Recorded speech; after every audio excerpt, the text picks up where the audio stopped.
Okay, everybody, here we are, Flea Market Fantasy number 2. This is your co-host, Mike L. And as always, I'm joined by... Michael Dell. Got it. Of the LCS Hockey Radio Show. Yes, and this is our second episode of our new podcast focusing on Bronze Age comics from the 1970s and 1980s. Mostly superhero, but we are going to venture out into other genres as well. We are? This week's choice is, we'll see, maybe, right? If I force it on you. This week's choice is The Brave and the Bold, number 192, which at the time was a Batman team-up book. Every month it featured Batman teamed up with a different superhero. And I don't know if you know this, Mike Dell, but this comic holds a special place in my heart because it's the first comic book I ever bought. Yeah, let's just make things clear right off the top. This is your pick. We're going to alternate picks every episode. Yes. I would clearly never pick The Brave and the Bold, but Mike L. And what is the reason? I don't read DC. I just don't like DC. We'll get into that in a bit. But this is the first comic book you remember purchasing? Yes, and the reason I know that is through detective work, you see. Because I knew what comics I had bought when I was a kid, or my mom bought me. And just through looking at the months, like the months on the indicia, I figured out that this was the first one. So I obviously must have bought it because of the Batman TV show and because of the Superman movies that I was such a fan of. So you get them both in one, right? Batman and Superboy. Yeah, you were talking a bit about the Brave and the Bold, just for those who, again, have never heard of this series like myself. Because, Mike L., here in the United States, we had a long-running soap opera called The Bold and the Beautiful. The Bold and the Beautiful. I've heard of that. Yeah, so that's what everyone thinks of when I say this title. But it ran from 1955 to 1983. Yes. And then it had a miniseries in 91 and a miniseries in 99. And then they brought it back in 2007. Like, have you read any of it since 2007? I read the 2007 run, and it was also, I believe, a Batman team-up title as well, right? Or I have no idea. No idea. Yeah, I believe it was, and I read the first dozen or so because it was written by Mark Waid and drawn by George Perez, so that was actually a really good comic as well, but it didn't last. It only lasted a year or two, I think. Well, the original run, like I said, it started in 55, and it wasn't originally a Batman team-up. It didn't become a Batman team-up until the popularity of the Batman TV show made it like, every Batmania and everything. So then with issue 74, it became an exclusive Batman team-up.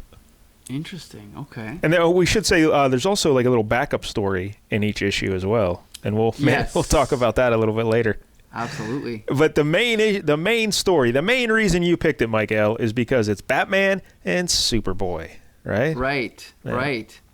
And you, up until reading the story, had no idea that Superboy was just Superman as a teenager. Yeah, here's what I know about Superboy is the only time I kind of read Superman of maybe one or two issues was when he was dead.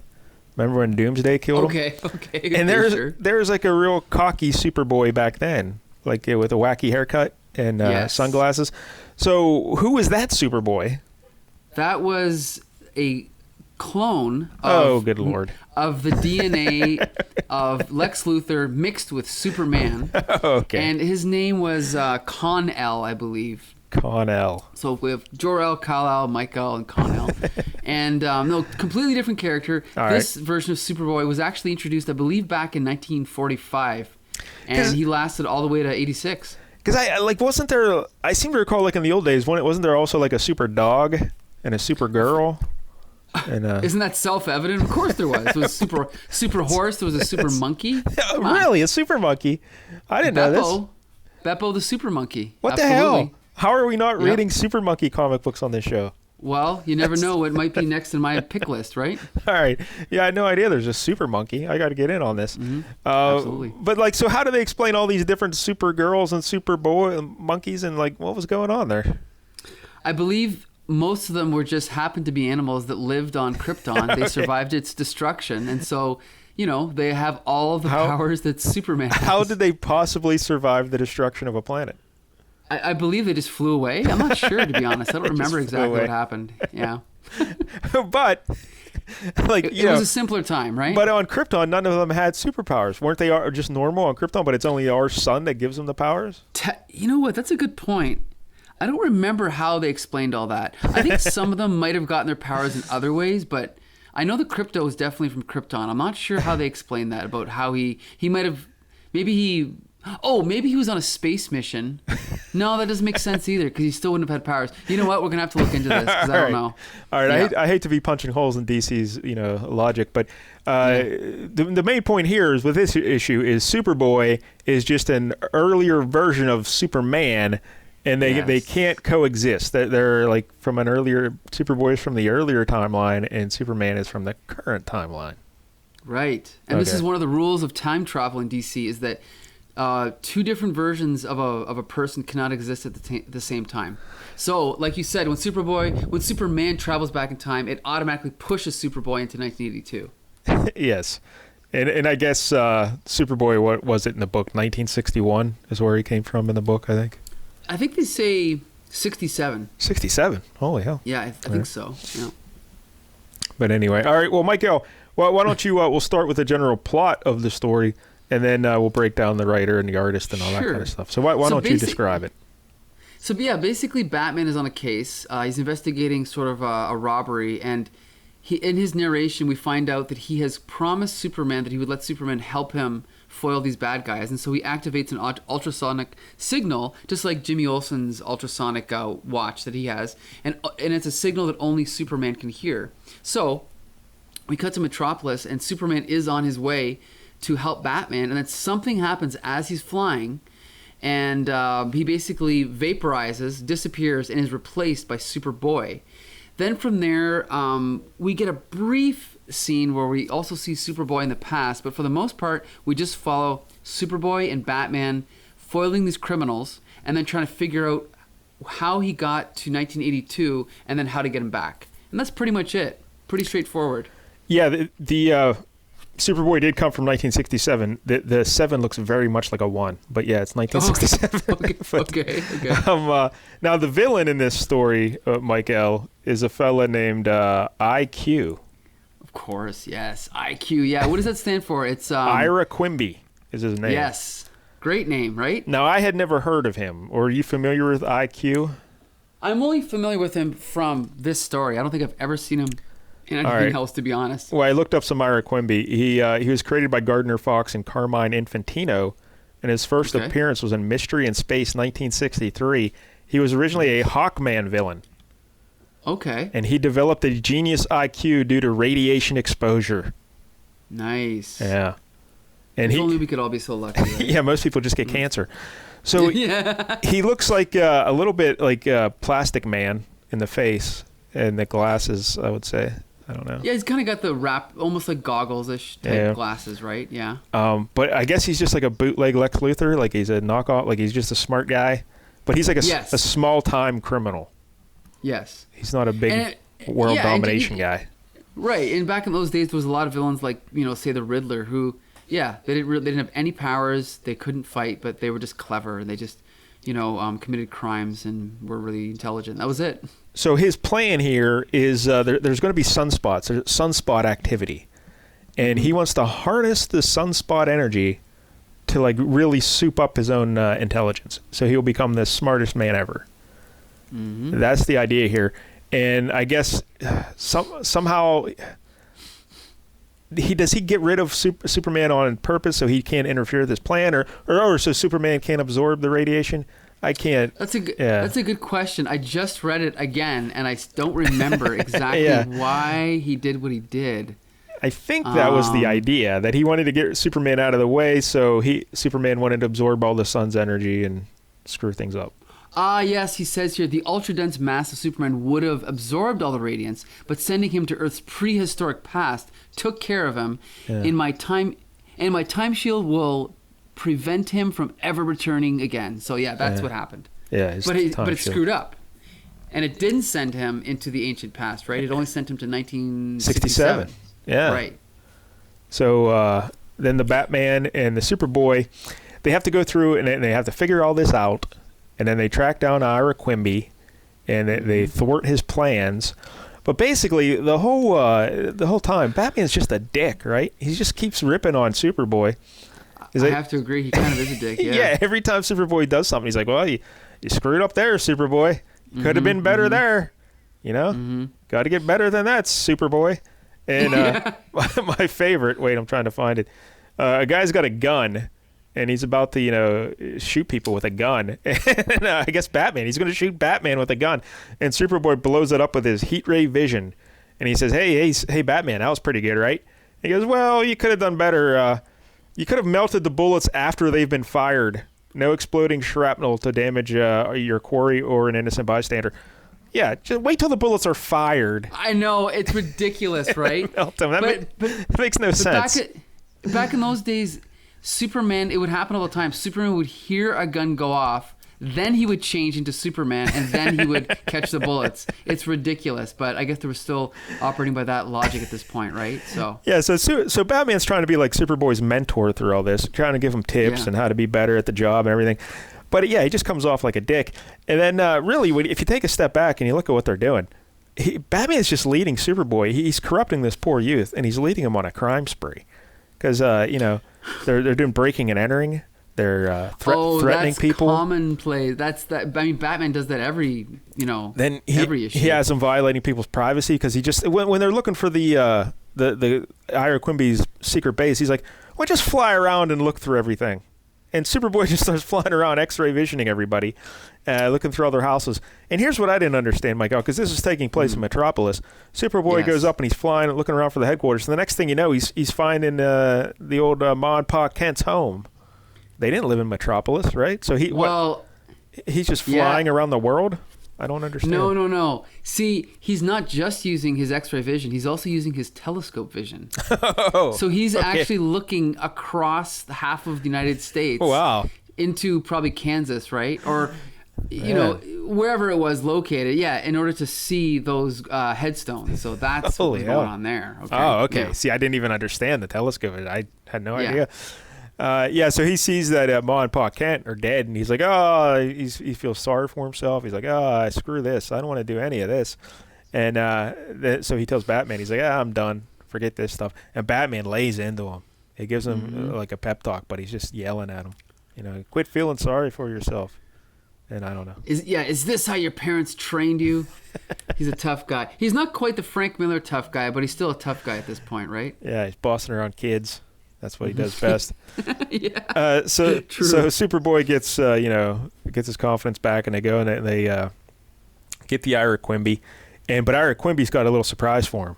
He shoots Superboy with a kryptonite ray. Mm-hmm. And but Superboy manages to escape. Yes. How does he manage that? We have to read to the end to find out, right? No. I'm going to spoil it because it's absurd. He flies through.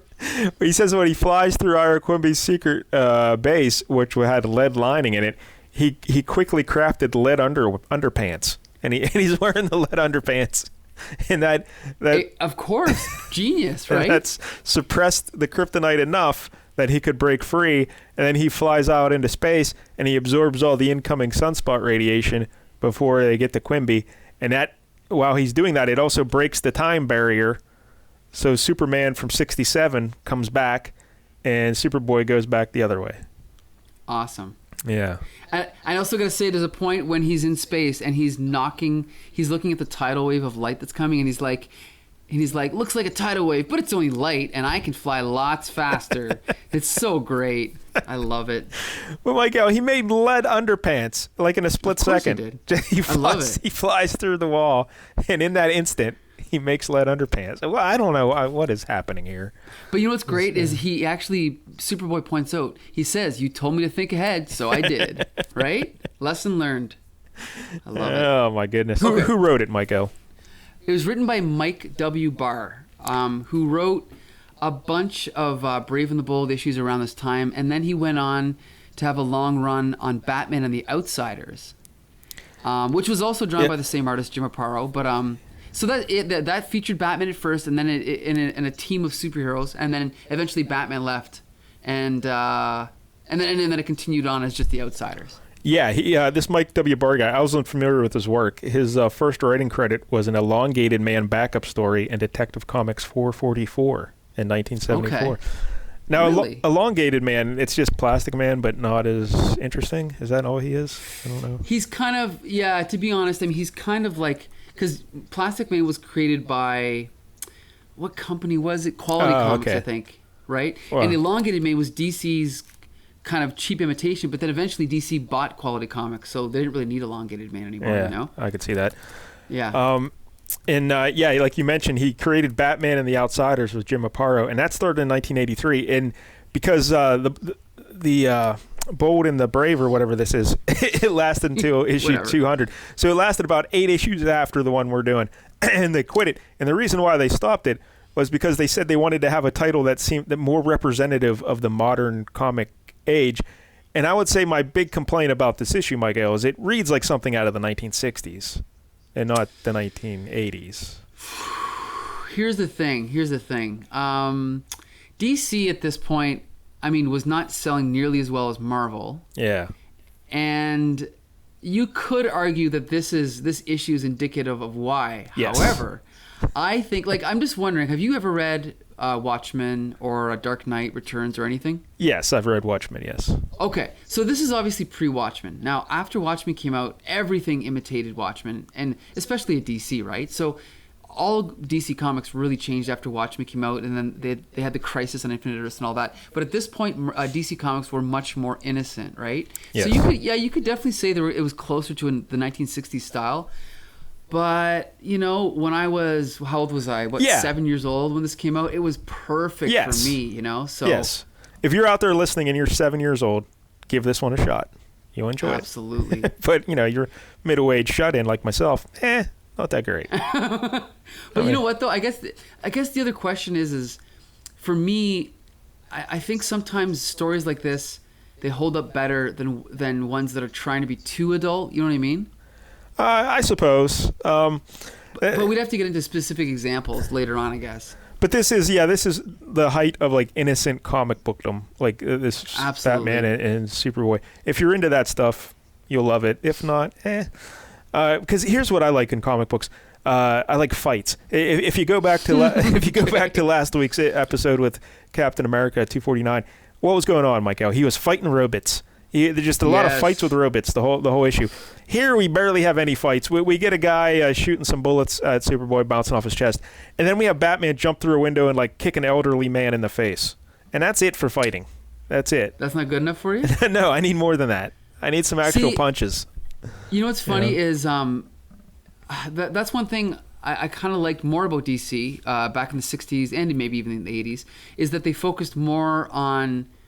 Yeah, like less on the slugfest and more on the story, more on the character. Yeah. See, even in this case, I don't know, and that's why you know, maybe that's why I prefer DC. I don't know. I like them both. You need a good slugfest in there. You need at least 3 pages of nothing but punches.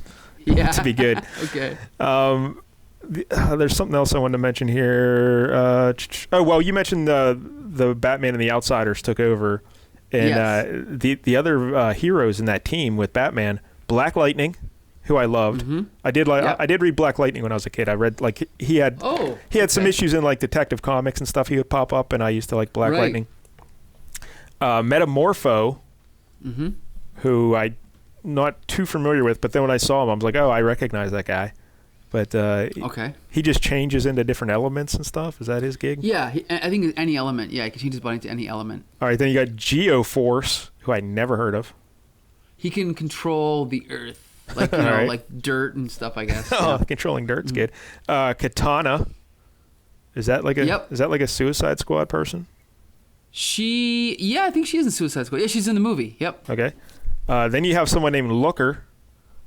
Yeah, she didn't really do much after that. I guess she's just like a foxy lady, right? That's her power. She's just foxy.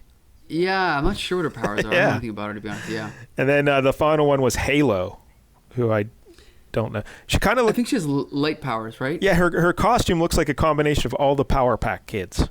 It kind of looks like that. I don't know. That's a good comparison. Yeah, it's really weird. All right, so that's Batman and the Outsiders.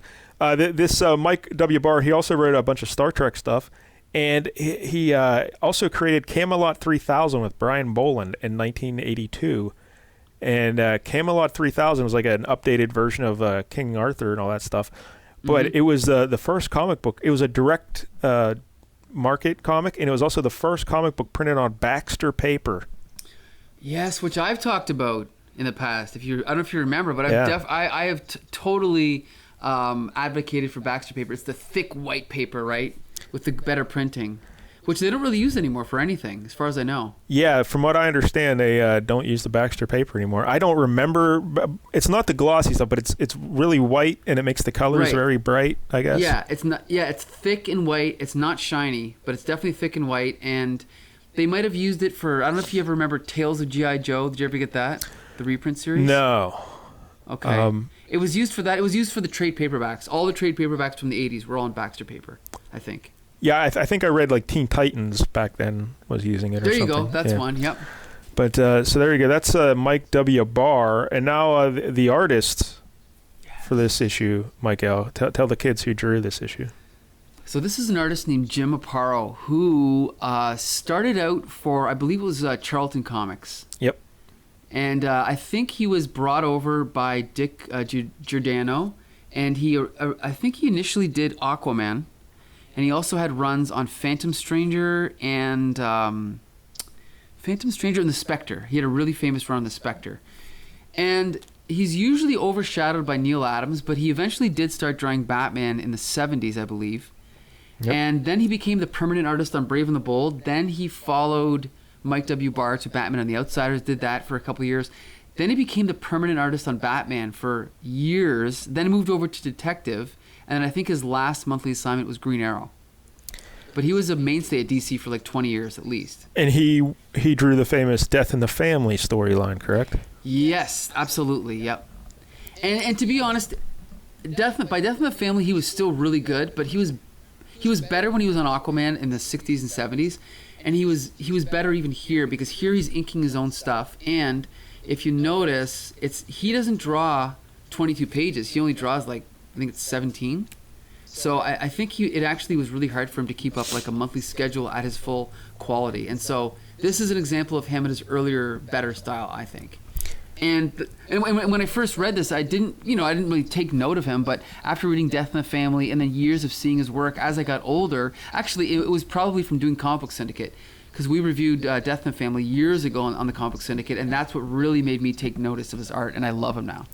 Yeah, this is as good as it gets for comic book art. Like, this is just perfect. I'm glad to hear that. Yeah, Jim Aparo, he's a legend. And like, even though I don't read DC, like I said, I used to buy Batman when I was a kid in Detective Comics, so I recognize his art style. And when I think Batman, I think either he's drawn by Jim Aparo or Neil Adams. They're the two that I always associate Batman with. Who would you say is the greatest Batman artist? Because you're Mr. Batman. Who's your favorite Batman artist?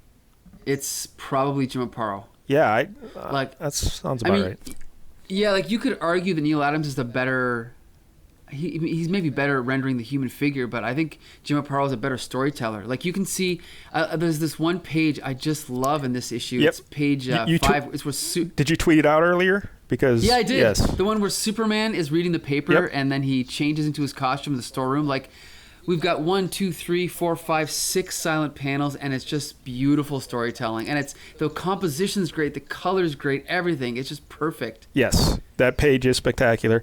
I love the silhouette of him behind the door changing, the tie flipping up, and it just conveys all that action.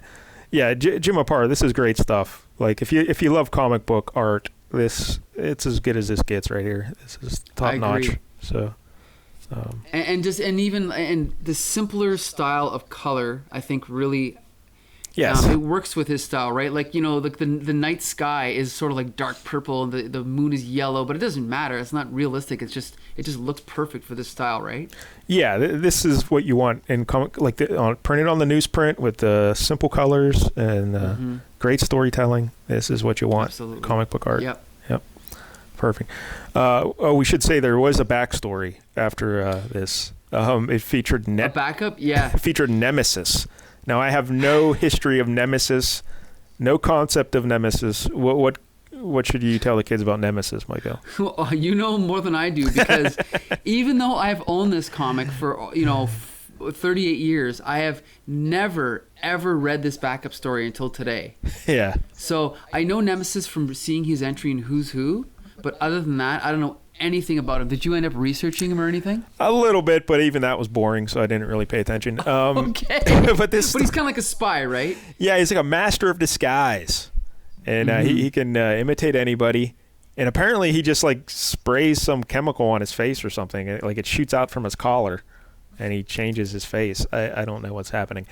But well, that's an original superpower. Yeah, so he's trying to infiltrate some evil criminal council in this story, and he does it by pretending to be a really terrible actor, this arrogant douchebag actor who apparently only got cast in this play because he's banging the producer or something.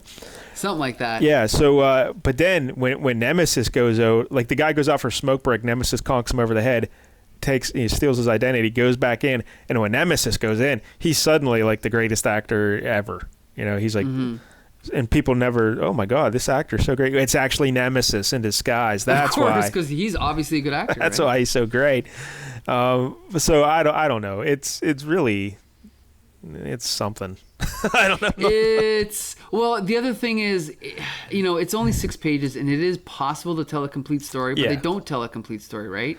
They kind of just hint at what's going on, and it's really hard to get sucked in such a short time, right? Because, you know, like I said, I like when there's a lot of fights in comic books, and in this comic book, there's a lot of acting, a lot of on-stage dialogue and acting. This is true. Not exactly, you know, enthralling. Not enthralling, yeah, I could agree with that. I'm certainly not...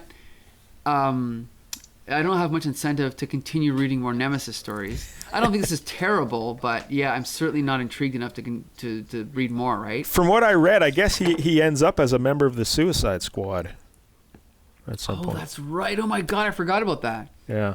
Yeah, because I did read some Suicide Squad. I remember him being in there, yeah. But yeah, so. Well, I mean, here's the thing. Dan Spiegel is actually a pretty good artist. I've seen him do other stuff, and he's actually... I mean, this style and this issue is not my favorite, but he clearly is. I think he's a really good artist. Not as clean as Jim Aparo, but a good storyteller. What do you think, Mike Dell? Yeah, it was okay. It wasn't anything to write home about. Okay. Yeah, I mean, it was fun. But yeah, don't go out of your way to read Nemesis. Don't go out of your way to read this issue. But if you do, definitely don't read Nemesis. One other thing about The Brave and the Bold here that I wanted to mention, Miguel. When we start the story, you get the cover, nice cover by Jim Aparo, and then you open it up and there's a big splash page of IQ hitting Superboy. We don't know it's IQ, I guess, at this point. Someone hitting Superboy with the kryptonite ray and Batman running through the door. And it's a really dynamic splash page. But then you turn the page and it's completely disconnected from the story. So you're essentially having two covers, you know? You're totally right. DC had this weird thing at the time. You're right, where their splash page was essentially another cover. Yeah, because usually the cover is a scene from the middle of the story, and that's exactly what the splash page in this issue is. Yeah, it was weird because there's no continuity from the first page to the second. So it's like, they just did two covers. I don't know how I feel about that. I don't think I enjoy that. I don't think. Wait a minute. I just realized something crazy.